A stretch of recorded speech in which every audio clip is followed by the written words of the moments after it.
Swayam Prabha. Digital India. Educated India.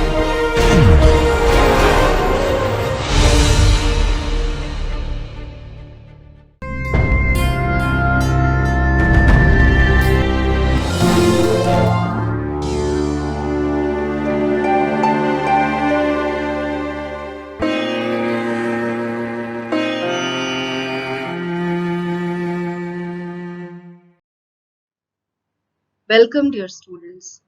This is a video for the subject of education, for the course of Bachelor's in Education and for the paper of Conceptual Foundations of Education. Here we are going to have a discussion on philosophical basis of education, and we will be studying the Existentialism School of Philosophy and its educational implications. This video lecture has been recorded by Dr. Iram Khan.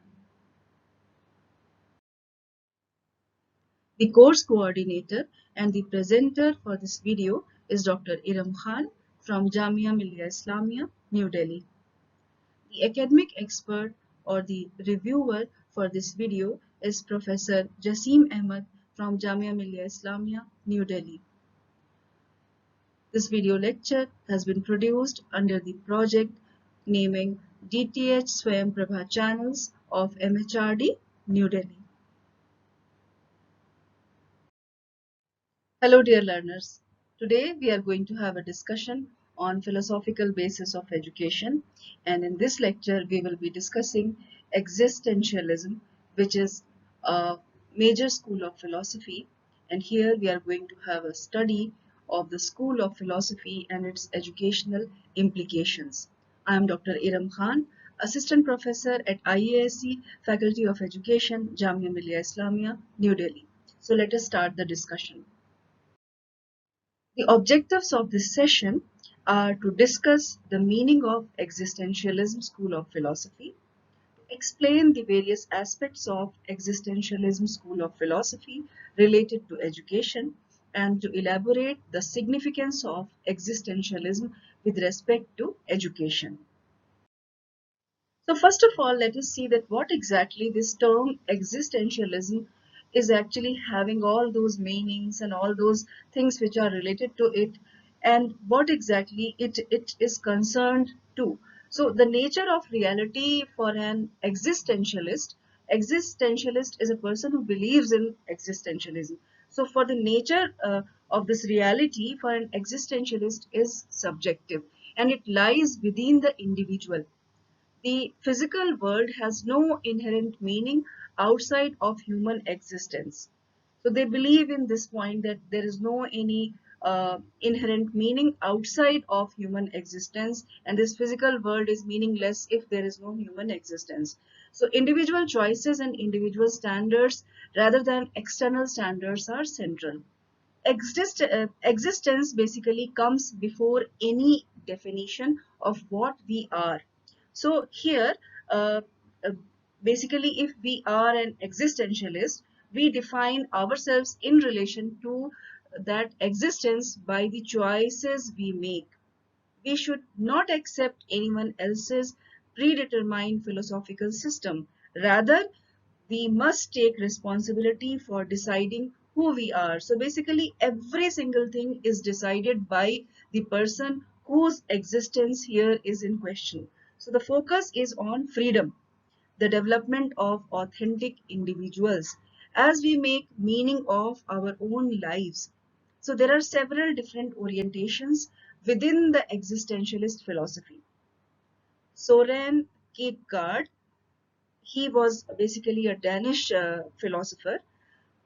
He is considered to be the founder of existentialism.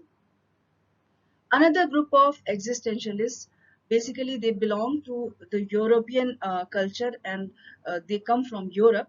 They believe that we must recognize the fitness of our lives on that small and fragile planet rather than believing in salvation through God. So our existence is not guaranteed in an afterlife. So there is tension about life and the certainty of death, of hope or despair. Values clarification is an outgrowth of this movement. So these are few of the facts which are related to existentialism. And here we have seen that Soren Kierkegaard, he is considered to be the founder of existentialism. So now let us see that who are those people, who are those famous existentialist philosophers who have contributed a lot in the development of this school of philosophy. Outside India, if we go ahead and see, then there are people like Jean-Paul Sartre, Soren Kierkegaard, and Friedrich Nietzsche, then Dostoevsky, Martin Heidegger, and there are many more people who actually believed in this school of philosophy. In India, if we come to our country and just try to see that who are those people who actually believed in this school of philosophy, the name of Radhakrishnan, Sarvapalli Radhakrishnan, is on the apex.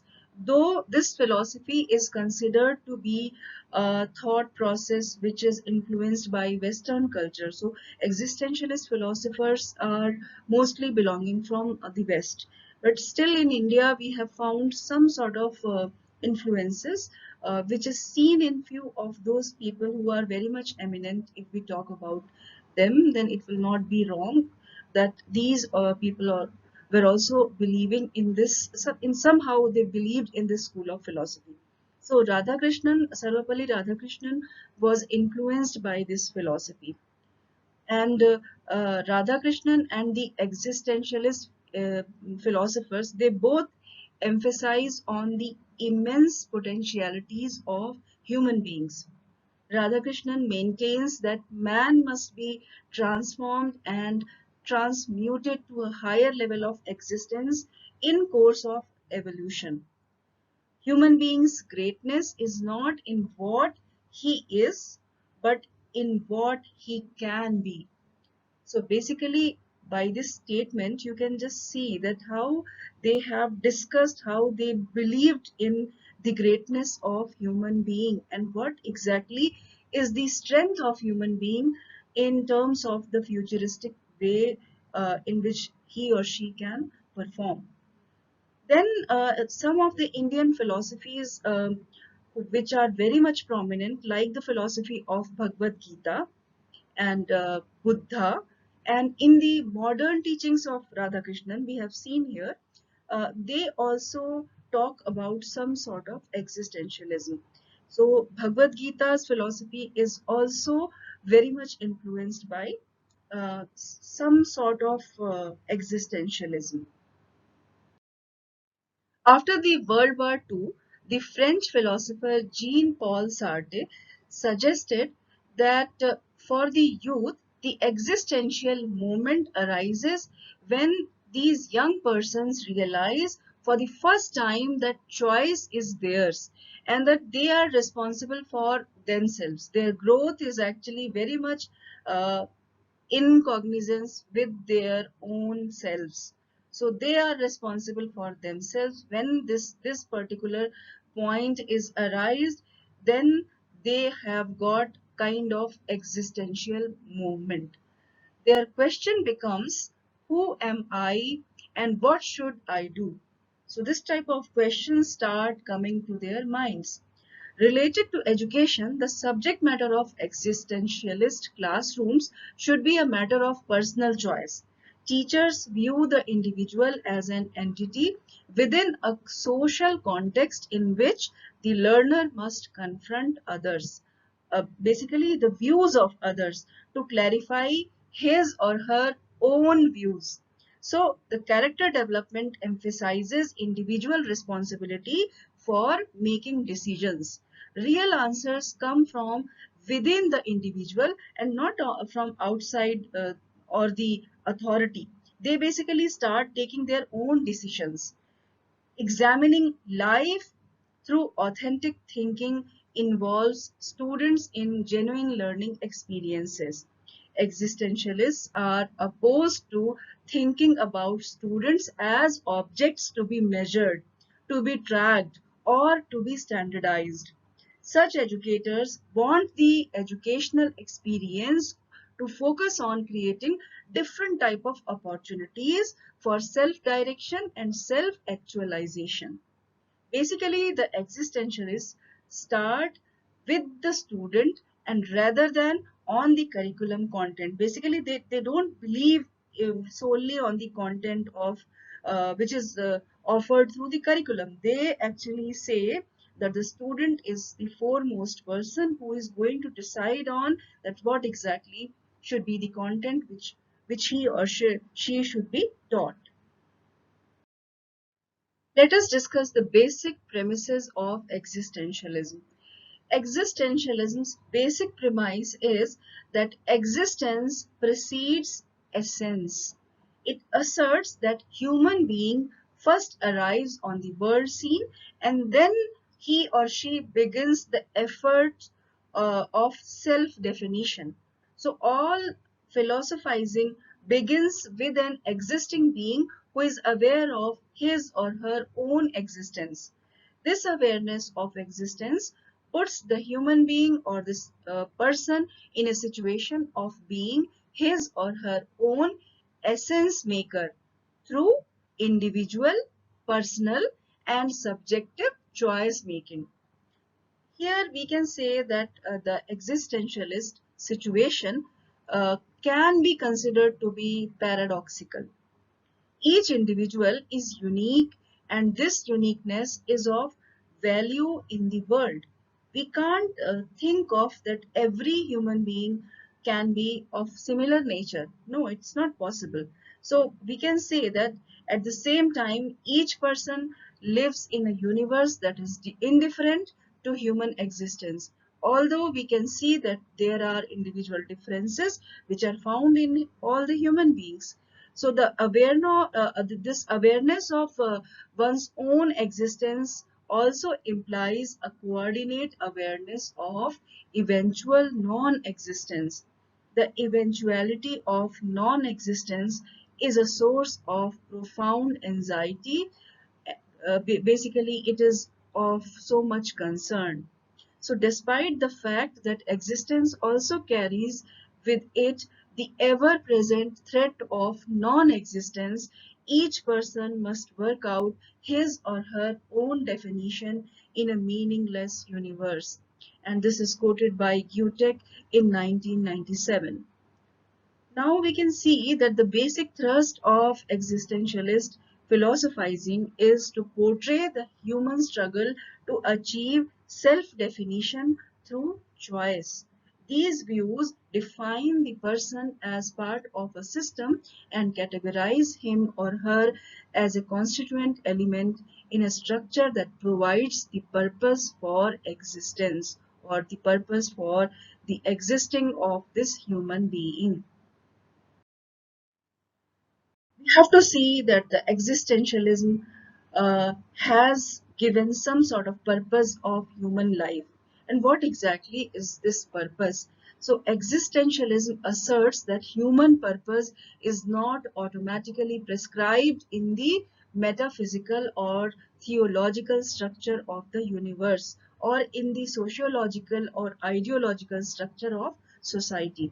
Each person is responsible for creating his or her own purpose.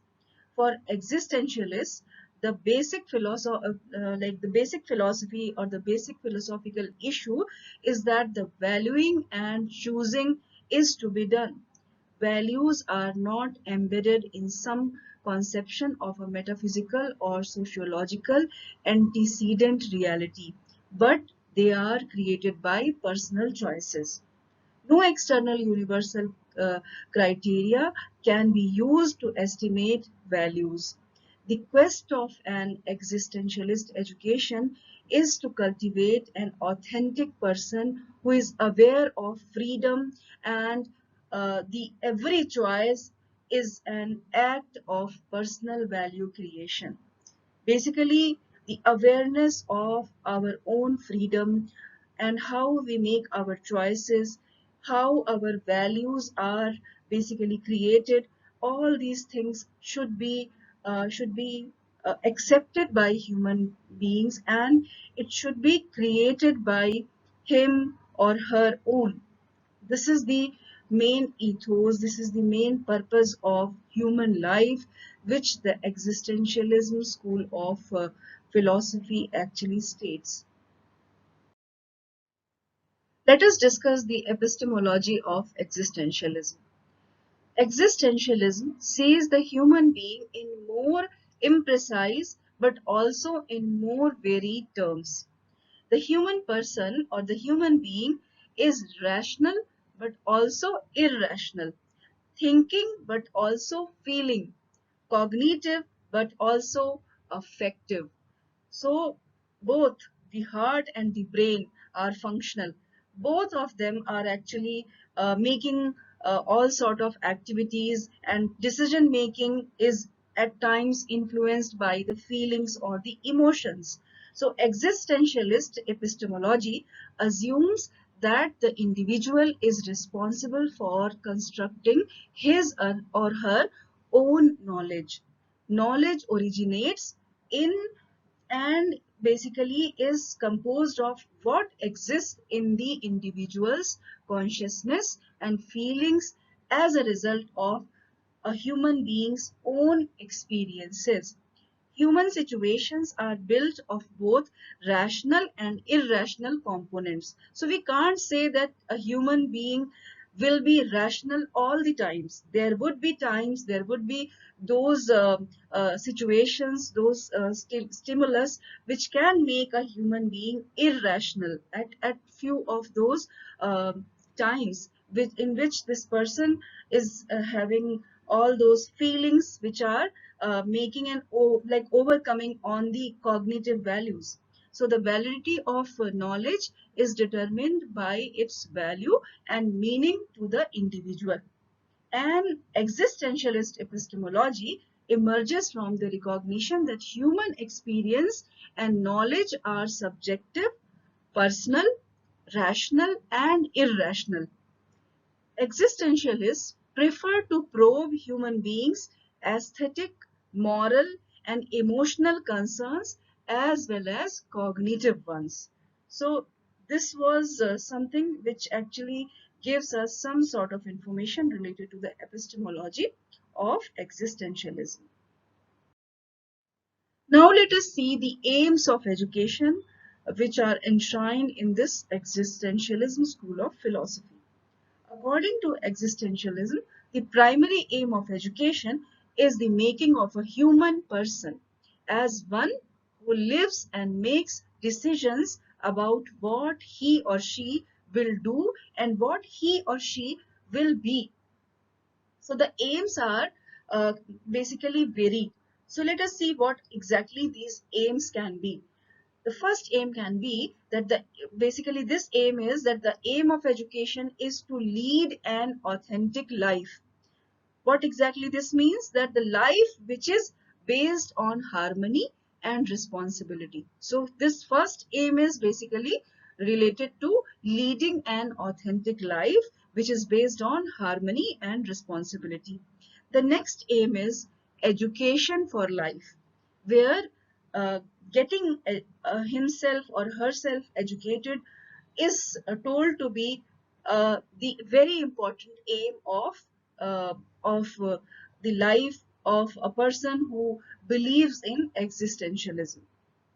Then the next aim of this school of philosophy and education related to education is that education is the preparation for the state of being. State of being, how we actually portray ourselves in the society. So we actually get educated and we prepare ourselves, the image, the value system, and every single sort of thing which actually makes our image in the society, the state of being. Then the next aim is to make ourselves enable to take decisions about our own selves. So if a person who is believing in existentialism, this person should be, after getting educated, he or she should be very much enabled for making his or her own decisions. Then the next aim is to make the individual a person who is humane. this philosophy basically follows a humanistic approach. What is this humanistic approach? Basically, to have feelings, to have a kind of we feeling for other human beings. We have to be very much empathetic in terms of our feelings, our values related to our other counterparts and the other human beings. So these are the aims of education in the school of philosophy, which is existentialism. So we have to see that what is the imagination of curriculum in the existentialism school of philosophy. So there are few important features of existentialist curriculum. Let us see what exactly these features are. So the existentialist curriculum is focused on the individual student. Students freely choose uh, the parts of the curriculum. So this is the first feature of the curriculum. Then the next one is that it is not very favorable towards the study of science subjects which impart objective knowledge. The next one is, the next feature is that it attaches importance on subjective knowledge rather than objective knowledge, because objective truths displace man or human beings away from his or her own self. So they don't believe in objectivity. And as we have seen that science studies or the subjects which are related to science are not very much encouraged in the school of philosophy, in this school of philosophy. So we can take a kind of conclusion that subjectivity, which is very less valued in subjects of science, is much more emphasized in the curriculum. And objectivity, which is a very important value of science laden subjects, is discouraged. It's not given much importance. Then this sort of curriculum encourages self-realization. Existentialists particularly favor religious and moral education. So self-realization or self-actualization, these type of things, if we talk about all these things, then religious and moral education is very much strengthened, and it is considered to be the giver of self-realization. So that has been given a lot of emphasis in this school of philosophy, in the curriculum which is influenced by the school of philosophy. Then this curriculum strongly recommend the teaching of humanities, ethics, art, literature, drama, music, and social studies, which is very much evident that why these subjects are much more given much more importance. Then mastering of 3 R's at elementary stage and teaching of foreign language, logic, sociology, anthropology, music and art, mathematics and philosophy at higher level is proposed by the existentialist school of philosophy laden curriculum. Here the 3 R's are reading, writing and arithmetic. What is the method of teaching in this school of philosophy or the existentialism school of philosophy? Basically, what exactly is endorsed as the basic method of teaching? So, existentialism encourages child-centered education. Existentialist educators want the educational experience to focus on creating opportunities for self-direction and self-actualization.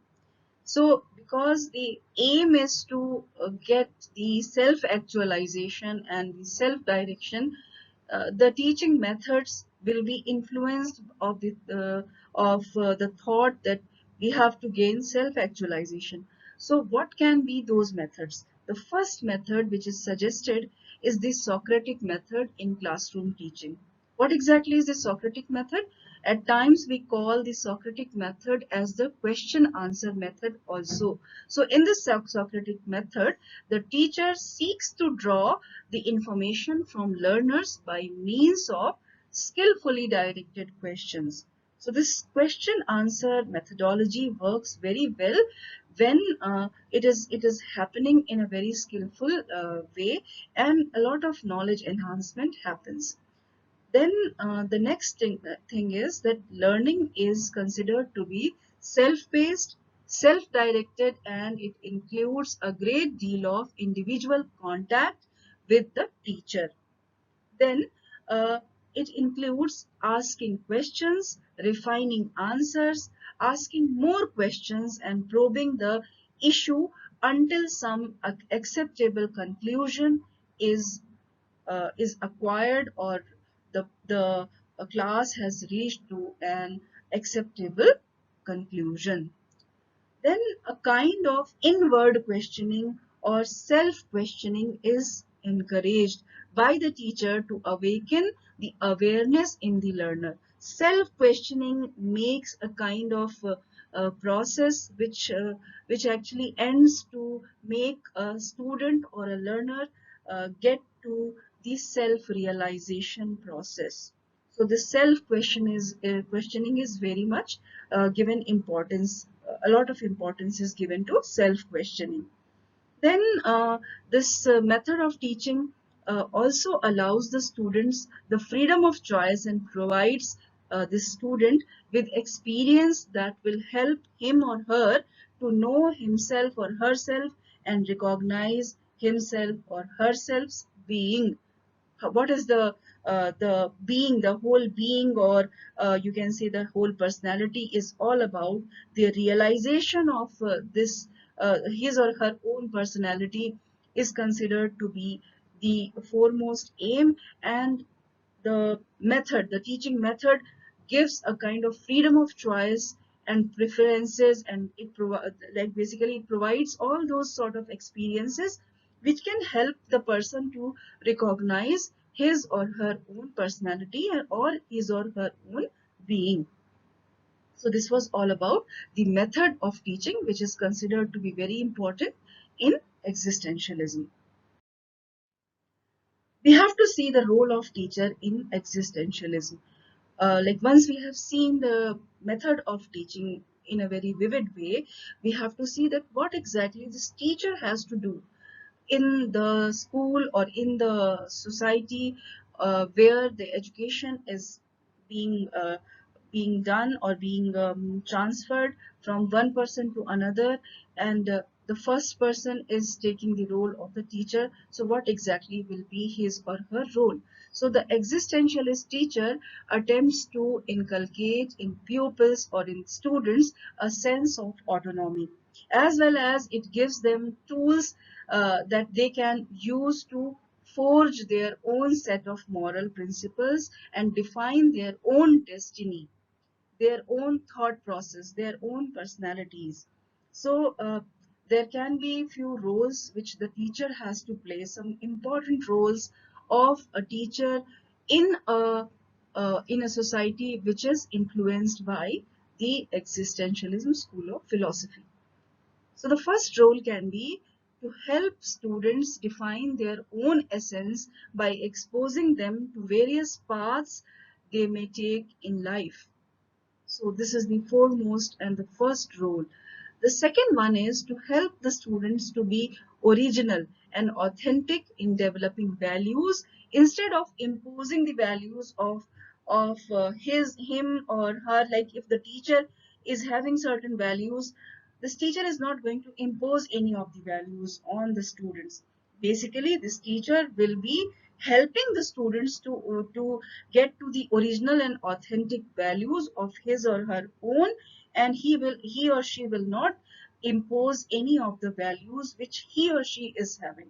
So in this way, the student is going to come to a set of values which will be very much original, very much authentic. Then the next rule is that the existentialist teacher should develop the ability to choose. That is for making good choices in the learners. So this teacher should enshrine the value which will incline the student or the learner towards making good choices. So if the teacher makes the student enlightened, the student will be making good choices for him or her. So the next role is for a teacher is to educate the student to learn to face the consequences of his or her own choice. So if somebody has made some choice, he or she should lie or should stand with the choice which this person has made, and all these consequences, all the repercussions should also be accepted by the person, because the choice is made by him or her own. So taking the responsibility of her or his own choices should also be something which should be transferred from the teacher to the student. Then the next role is to guide and to counsel the students to attain realization of inner self through his or her free existence. Then existentialist teacher should not influence the students. Basically, he or she should only guide the students, not influence him or her. So teachers are only resource that the student may choose to use for assistance.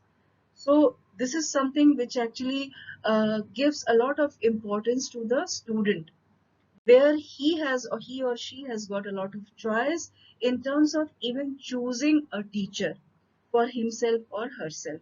So this was all about the role of teacher in Existentialism School of Philosophy. So with this, we have now reached to the summary of this lecture. Existentialism is something which we have studied here, and let us just take a quick recap what we have studied. Existentialism is a form of philosophical inquiry that explores the nature of existence by emphasizing experience of the human subject or the human being. Not merely the thinking subject, but the acting, feeling, uh, living or life of a human individual. Every single sort of thing is basically considered or explored in this school of philosophy. The basic thrust of existentialist philosophizing is to portray the human struggle to achieve self-definition through making choices, his or her own choices. Then the quest of an existentialist education is to cultivate an authentic person who is aware of freedom and that every choice is an act of personal value creation. Existentialists prefer to probe human beings' aesthetic, moral, and emotional concerns as well as cognitive ones. The primary aim of education is the making of a human person as one who lives and makes decisions about what he or she will do and will be.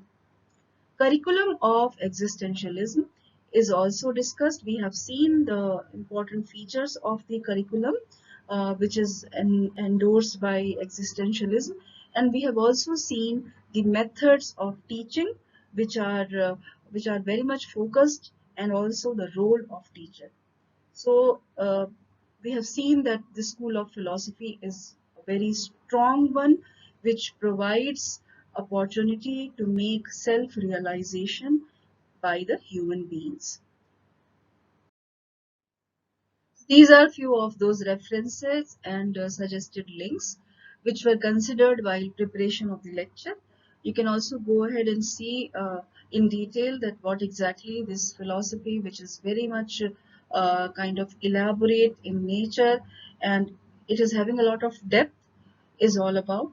So a study of all those literatures which are suggested here can be done by you all for making a much more elaborate idea on this school of philosophy. So for this time, it's all about existentialism today, and we will see each other in another section, in another lecture. Till then, thanks from my side. Thank you so much. Dear students, you are watching a video on philosophical basis of education, and in this lecture we have studied the School of Philosophy and its educational implications, and here the School of Philosophy which was discussed was existentialism. This video lecture was recorded by faculty at home during the national lockdown period for COVID-19 pandemic using minimal technical resources. Technical errors, if any, are unintentional and may please be ignored. For any queries with regard to this lecture or broadcast, kindly send your email to techsupport@dth.ac.in. Thank you so much.